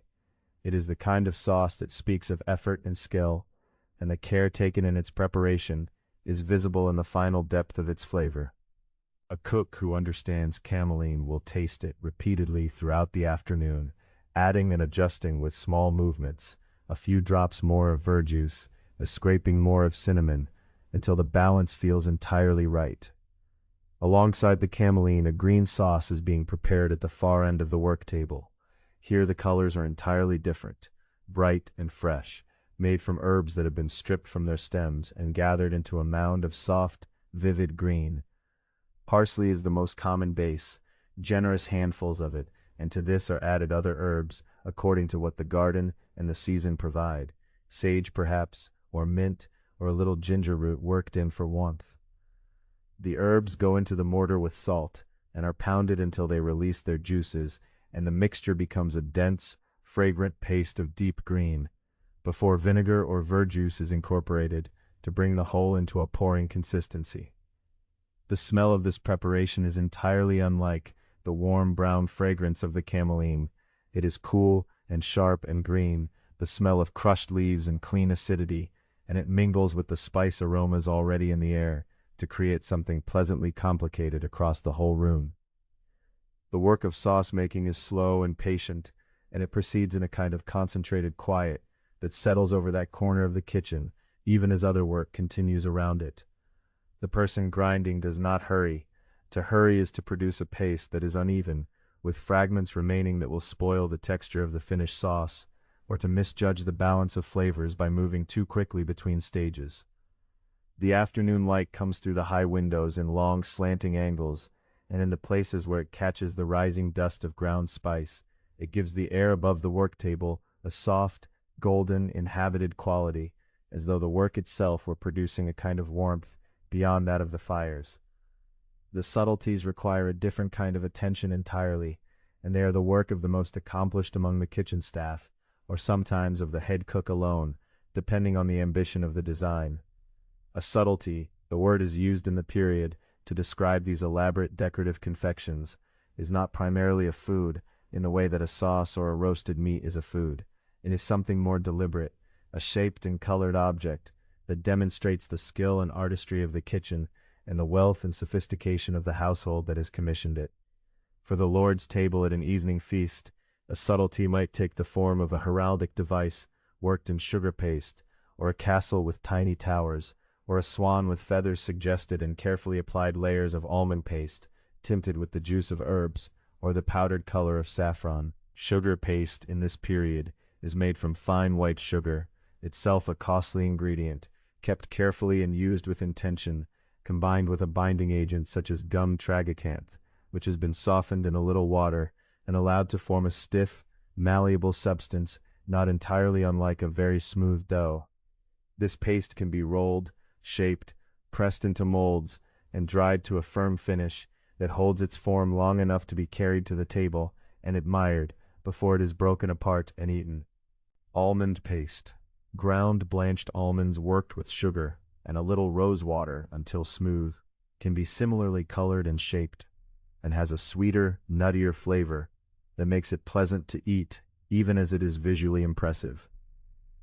The molding of a subtlety proceeds in careful stages, the paste worked first into its main forms with the palms and fingers, then refined with small tools, the tip of a knife, a wooden implement with a fine point, a smooth piece of bone used for pressing detail into soft surfaces. The work calls for a steadiness of hand and a patience with small scales. the kind of attention that is very quiet in its nature, directed entirely inward toward the object being made. The cook who works on a subtlety in the afternoon of a feast day is largely still, bent slightly forward, moving only the hands and wrists in small, precise motions, and the rest of the kitchen flows around this stillness as water moves around a stone in a stream. Color is added with care. Saffron dissolved in a little water produces a warm golden yellow that is applied with a small brush or a twist of cloth, while the juice of parsley or other dark herbs can suggest green, and certain preparations might yield a red or a deep orange, suitable for heraldic details. The finished subtlety, when it is set aside to dry on a clean board away from the heat of the fires, has about it the quality of a thing that has been genuinely made with love of the craft, the accumulated patience of the afternoon visible in every small careful line. The kitchen in this hour is a place of many kinds of work happening at once, the sauces deepening in their bowls and pots, the subtlety drying in its quiet corner, the fires being built toward the evening, the roasting meats continuing their slow progress, and over all of it hangs the mingled fragrance of cinnamon and ginger and crushed herbs and warm sugar, a smell that is rich and layered and entirely particular to this afternoon in this kitchen, as the day moves steadily and without hurry toward the hour of the feast. As the afternoon deepens, and the light through the high kitchen windows takes on a warmer, more amber quality, the full picture of the evening feast begins to resolve itself across the length of the kitchen, visible in the many pots and vessels and preparations arranged along the hearths and work tables, like a slow composition coming into focus.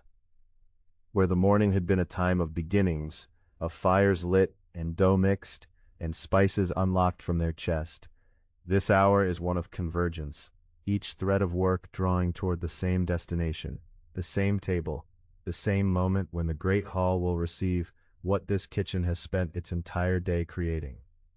The fish dishes occupy one end of the kitchen, nearest a hearth where the heat is steady and moderate, well suited to the gentle simmering that fish cookery requires. Large pieces of freshwater fish, pike perhaps, or bream brought up from the castle's own fish ponds, rest in wide, shallow iron pans, set over the lower edges of the fire where the flame does not leap too fiercely. The liquid surrounding them is a pale, herb-scented broth, built from a careful pouring of white wine and a smaller measure of verjuice, the sharp, slightly sour juice pressed from unripe grapes or crab apples, which gives the dish a clean brightness, even as it simmers slowly. Into this liquid earlier in the preparation went sprigs of soft herbs, parsley stems, a little winter savory, perhaps a bruised clove of garlic set to one side so that its flavor enters the broth gently without dominating, and now those herbs have released all that they hold, and the liquid is fragrant and faintly golden, moving in the quietest possible simmer, barely trembling at the surface. One of the more experienced cooks tends to this end of the hearth with a particular attentiveness, bending low now and then to observe the fish, watching for the moment when the flesh begins to part along its natural lines, without yet falling apart entirely, which is the fine and easily missed point at which the dish is at its best. In a smaller pot set to one side, a sauce for these fish dishes is being kept warm, a preparation of ground almonds that have been worked with more verjuice and a little of the simmering broth, until they form a sauce that is smooth and pale and faintly thickened, seasoned with white pepper, and a thread of saffron that has turned the whole to a gentle amber. This sauce will be poured over the fish at the moment of serving, and the combination of the mild, yielding flesh and the bright aromatic liquid around it will constitute one of the more delicate dishes of the evening. Further along the kitchen, at the main roasting hearth, the second round of spitting has begun, where the morning's great haunch had turned for hours on the large central spit. The afternoon's work is more varied and in some ways more intricate. A series of small birds, plucked and trussed with their wings folded neatly against their sides, are being threaded onto a narrower iron spit by one of the younger kitchen assistants, who works with careful fingers, securing each bird with a short length of twisted cord, so that it will hold its shape as it turns. There are perhaps a dozen of these small birds arranged along the length of the spit, nestled close together, and when the spit is set into its supporting iron hooks above the fire and begins its slow rotation, they will all turn together in the same gentle, even movement, browning gradually as the heat reaches first one side and then the other. The fat that drips from these small birds into the pan below is thinner and quicker than that of the morning's heavier roasting, and it gathers in small pools that catch the firelight in a way that is faintly beautiful, the surface of the dripping pan shimmering gold and amber. A kitchen boy crouches nearby with a long-handled spoon to baste the birds as they turn, spooning the collected drippings back up and over the slowly revolving row of small forms, and with each basting the color deepens a little more, moving from pale gold toward a richer brown at the edges and across the raised surfaces of the breast. Nearby, a separate preparation is underway that will accompany these birds, a sauce of a darker character, built from the reduced juices of the morning's roasting, enriched with red wine and a careful measure of ground ginger and a little cinnamon, stirred in a heavy iron pot until it thickens into something glossy and deeply colored.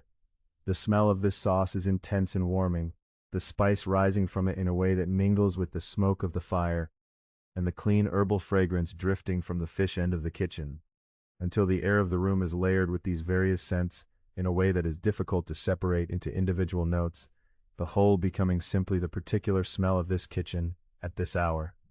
Across the work tables, dishes in various stages of completion stand in careful arrangement.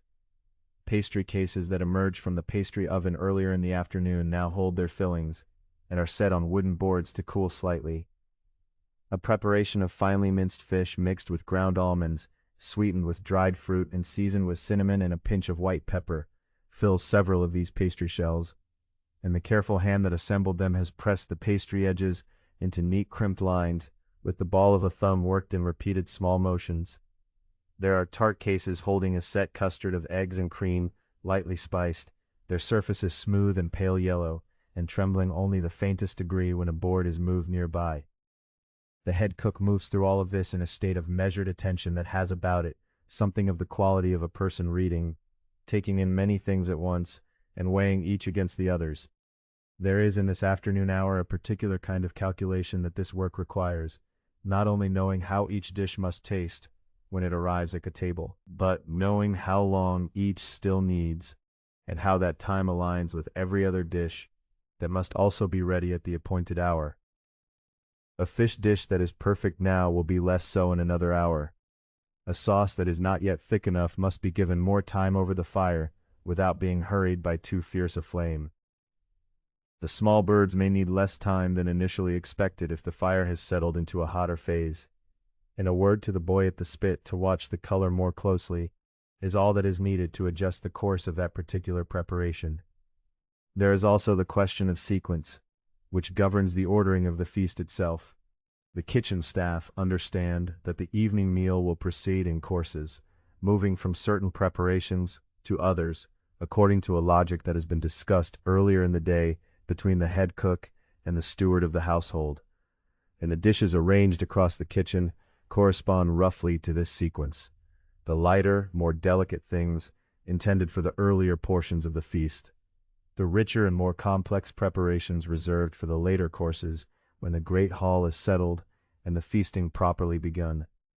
The fires across the kitchen have all been built toward their evening purpose, the wood added in good time, so that the coals now forming at the base of each hearth are deep and even and reliable, the kind of heap that holds steady rather than surging and falling. And over each of these fires, the various vessels and spits do their slow, necessary work without hurry, yielding their results at the pace of the heat and the time and the care that has been given to them.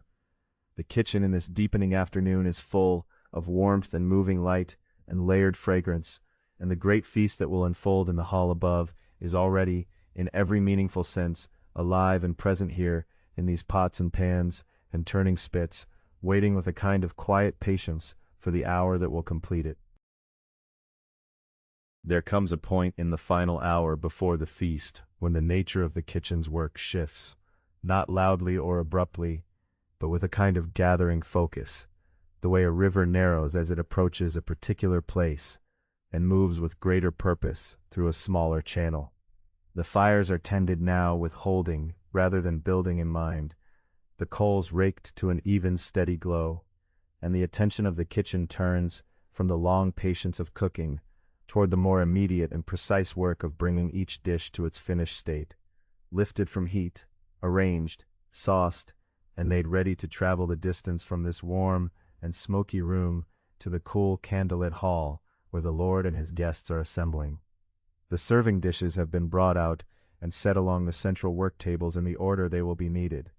These are substantial things, wide, flat platters of pewter, their surfaces polished to a dull gleam, and broad wooden trencher boards sealed with long use to a smoothness that neither absorbs nor stains easily, and here and there among them, the finer pieces kept for the Lord's own portion of the table, shallow bowls of silvered metal that catch the firelight in bright, shifting patches. Each vessel has been wiped clean with dry linen and set with a deliberateness that signals their purpose, arranged not at random, but in the rough order that corresponds to the courses of the feast, so that in the press of the next hour the servers will be able to find what they need without confusion or delay. The head cook moves through all of this with an attention that is both wide and precise, seeing the whole arrangement of the kitchen at a glance while also noticing the particular, the sauce that needs another moment on the heat, the roasted birds that have rested long enough and should now be arranged before they cool, the pastry that has been kept warm at the edge of the hearth and should be moved to the table. There is no shouting in this final hour, or very little.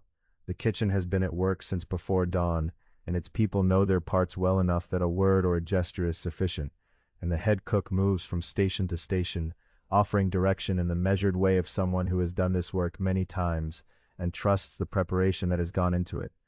At the roasting hearth, the great pieces of meat that have been turning and browning through the long afternoon are lifted from their spits with care, the skewers drawn out, the twine cut, and the haunches and birds laid onto their platters with an attention to how they will look when they arrive before the guests.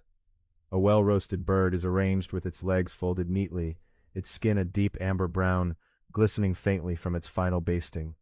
And around it on the platter there may be placed a scattering of fresh herbs, flat parsley cut fine, or the small bright leaves of whatever green things the kitchen garden has yielded, and sometimes a few small pickled things from the store, set around the edge of the platter to add color and a note of sharpness to the richness of the roasted meat. The sauces, which have been prepared with such care through the afternoon, are warmed gently in their small pots, and then ladled with deliberate hands into the sauce dishes that will accompany each platter. A camelline sauce, dark and warm with cinnamon and ginger, is spooned carefully into a small deep bowl, its surface smooth and glossy, and set beside the platter it belongs to. A green sauce, sharp with herbs and verjuice, goes to another. The head cook tastes each one once more before it leaves the fire, standing with the spoon held level and the expression quiet and considering, making the small adjustments that a long experience suggests, a thread more vinegar, a pinch more salt from the wooden salt box kept close at hand, a final stir to bring the color up even, and then nodding once and moving on. There is gold leaf in the kitchen for this feast, kept in a small folded packet of parchment and handled with great care, for it is both delicate and costly and must be applied only at the last moment. A cook's assistant, chosen for the steadiness of her hands, lifts the translucent sheets with the lightest touch and lays them across the surface of the most important dishes. A whole roasted bird for the high table, a pastry subtlety that has been shaped into the form of a heraldic device, and now receives this final gilding with slow, attentive strokes of a soft brush. The gold settles onto the surface and holds there, catching the light of the fire and the candles with a warmth that is altogether different from the shine of metal, something softer and more alive, and when the dish is carried into the hall it will seem in the candlelight to glow from within. Parsley appears on nearly every dish in some form, scattered in small pieces or arranged in bunches at the edge of a platter, or pressed gently into a sauce to float there in bright green contrast to the darker color of the liquid. In season there might also be violets, their small purple faces turned upward from among the herbs, placed with care on the edge of a pale custard tart or nestled beside a white-sauced fish dish, and the color they bring is vivid and precise and speaks of the attentiveness that has governed this kitchen all day long. Food dressed for a feast is dressed as a signal of order and abundance and the care of the household for its guests, and the garnishing is understood in these terms, not decoration for its own sake, but a language. The head cook makes a final circuit of the table before the servers are called. Each dish receives a looking over that is thorough and unhurried. the surface of a sauce smoothed with the back of a spoon where it has been disturbed, a sprig of herb straightened, a platter turned so that its best aspect faces outward, a small smear of sauce wiped from the rim of a bowl with the edge of a clean cloth, carried folded at the belt for precisely this purpose. This inspection is conducted with a kind of quiet satisfaction that belongs to work completed well, and only then does the hall, filled with that quiet glow, open its doors. The satisfaction of someone who has held a long and complex thing in mind throughout a long and demanding day, and can now see it resolved into its final form, arranged on these platters and dishes in all its warmth and color and fragrance, ready to be carried forward into the occasion for which it has been made. The servers come into the kitchen from the passage that leads toward the hall, moving with the brisk readiness of people who have been waiting and are now needed. And the head cook meets them at the table and speaks briefly of the order in which the dishes should go. This platter first, then that one, the sauces carried alongside, the bread already in the hall, the small dishes of salted things to be placed before the guests as they settle. Each server takes up a platter or a bowl and lifts it with practiced hands, and the procession begins to move toward the door, and the kitchen watches it go with the particular stillness of a room that has given what it had to give, and now stands warm and fragrant and full of firelight, in the moment just before the next course of work begins.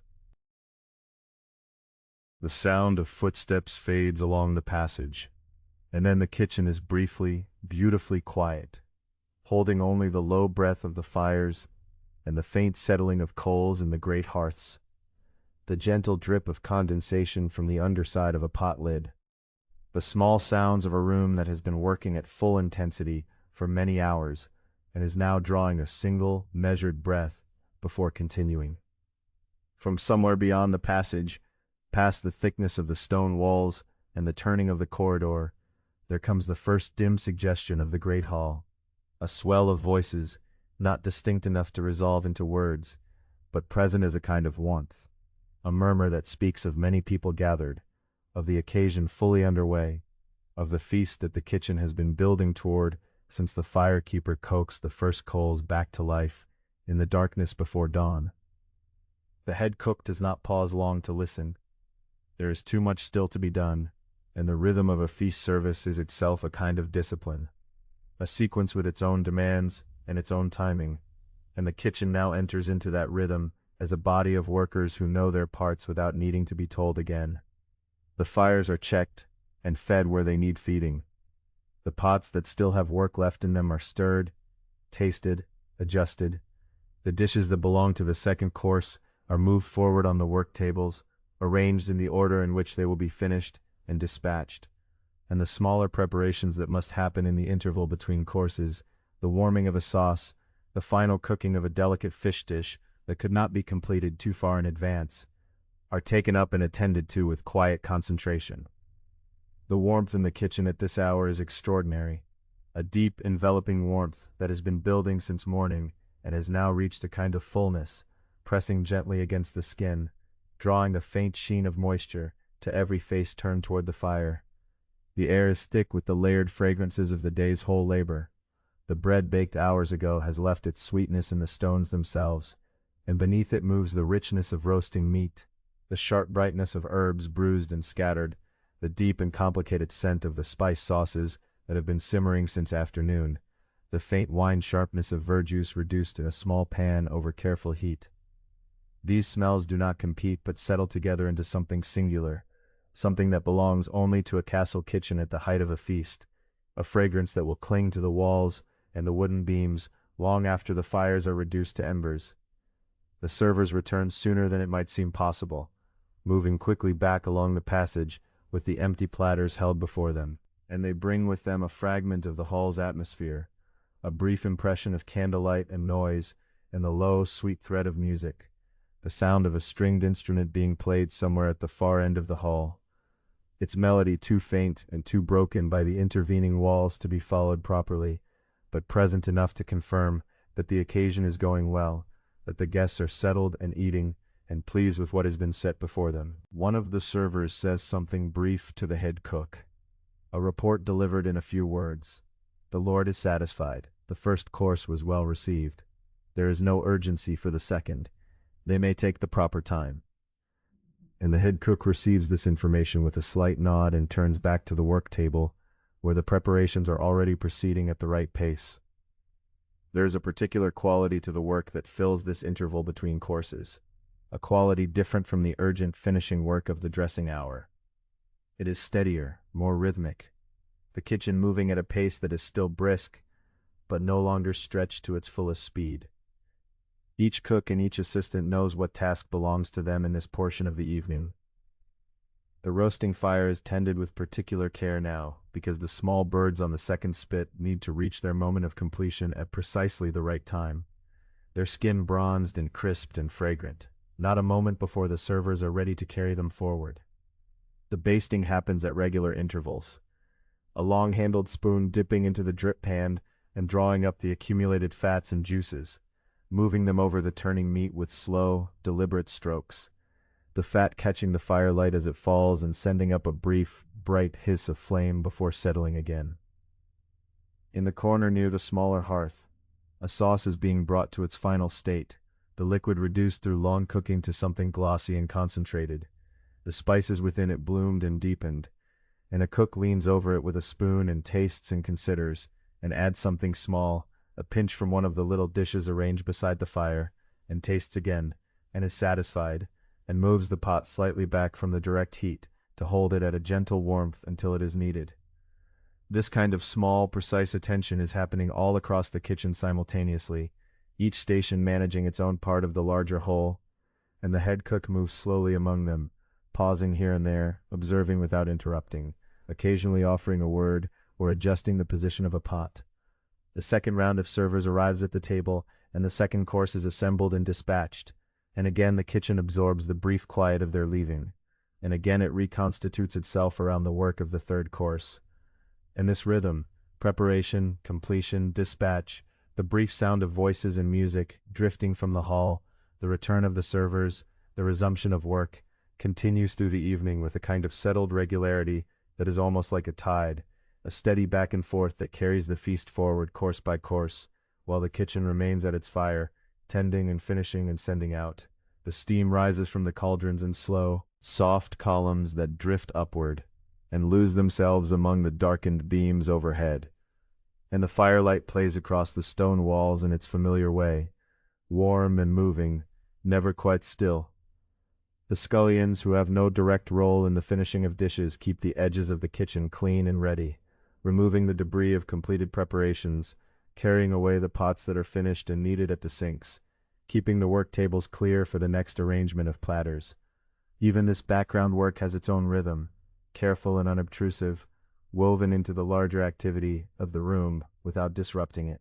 There is, in all of this, a satisfaction that is quiet but very real, the satisfaction of a system working as it was designed to work, of many people doing many different things that fit together into a single coherent purpose, of a day's-long labor arriving at its fullest expression in the warmth and the firelight and the steady dispatch of good food toward a hall full of people who are, by all accounts, eating well and pleased with what they have received.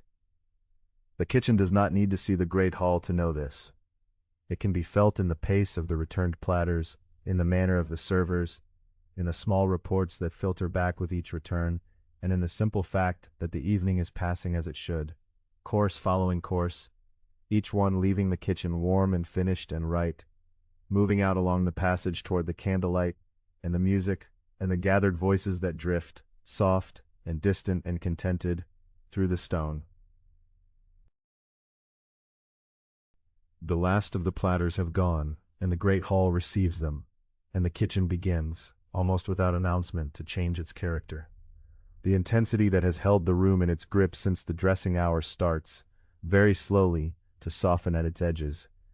The fires are still burning, the room is still warm, the smells of roasted meat and spiced sauce and good bread still hang thickly in the air, and yet something has shifted. Some coiled readiness in the posture of the room is beginning, gently, to release. The head cook moves through the space one last time, checking what remains, noting what has been sent and what still sits waiting in case a course is called back for, or a server returns requesting more of something. There is always this brief uncertain interval, when the feast is proceeding but not yet concluded, when the kitchen must remain ready without quite knowing if it will be called upon again. The fires are not yet lowered, the remaining pots are kept at their heat. A few of the cooks stand near their stations with the particular stillness of people who have worked very hard and are holding themselves in readiness for one final effort should it be needed. And then the servers return with the empty platters of the last course, and they do not bring requests for more. And the word passes quietly through the room that the feast is done, and something in every body present loosens perceptibly, as though a long-held breath has finally slowly been let go. What follows is not rest, not yet, but it is a different kind of work, the long, unhurried, methodical work of the kitchen returning to itself. The scullions, who have been busy all evening at the margins of the great activity, now move to the center of what remains to be done. The stone sinks, wide and deep, are filled with water that was kept hot through the evening for exactly this purpose, and the first of the great iron cauldrons is dragged toward them, emptied of its remaining contents into the store crocks that will hold tomorrow's pottage base, and set to soak. The sound of scrubbing begins, the rough scratch of sand and cloth against iron, steady and unhurried, filling the kitchen with a sound that is almost comfortable in its plainness after the complexity of the evening's work.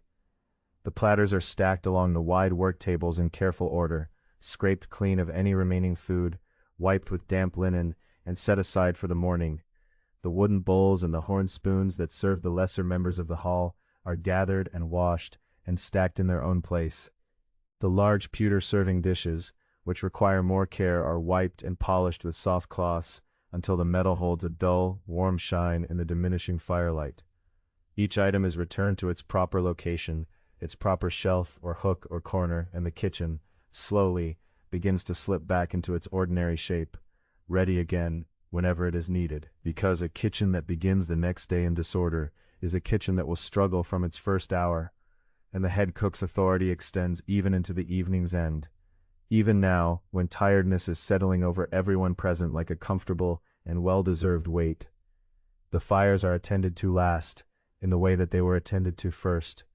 Through the long day they have given everything, intense heat for the roasting spits, steady sustained warmth for the cauldrons, the sharp direct heat of the bread ovens, the gentler warmth of the pastry corner. Now they are ready to be quieted. The turn-spit boys, who have long since been relieved of their turning duties, help carry the last of the unused wood back to the stack near the hearth wall. The iron spits, cooled enough to handle, are removed and wiped clean of their drippings and set on their hooks along the wall. The drip pans beneath the hearths are lifted carefully. Their rendered fat poured into the fat pots that will go to the larder, saved and useful, nothing wasted. Then the coals themselves. One of the more experienced kitchen workers moves from hearth to hearth, raking the remaining live coals carefully together toward the center of each firebed, pressing them close so that they hold their heat in each other's company through the long, dark hours. Over them go layers of ash, scooped gently from the margins of the hearth and patted down with a flat iron tool, a warm gray blanket that will slow the loss of heat to almost nothing. This is the same careful work that opened the day, though now it is the end rather than the beginning, and the hands that do it move with the particular economy of someone who has been moving and working since before the sun came up. The floor is swept last.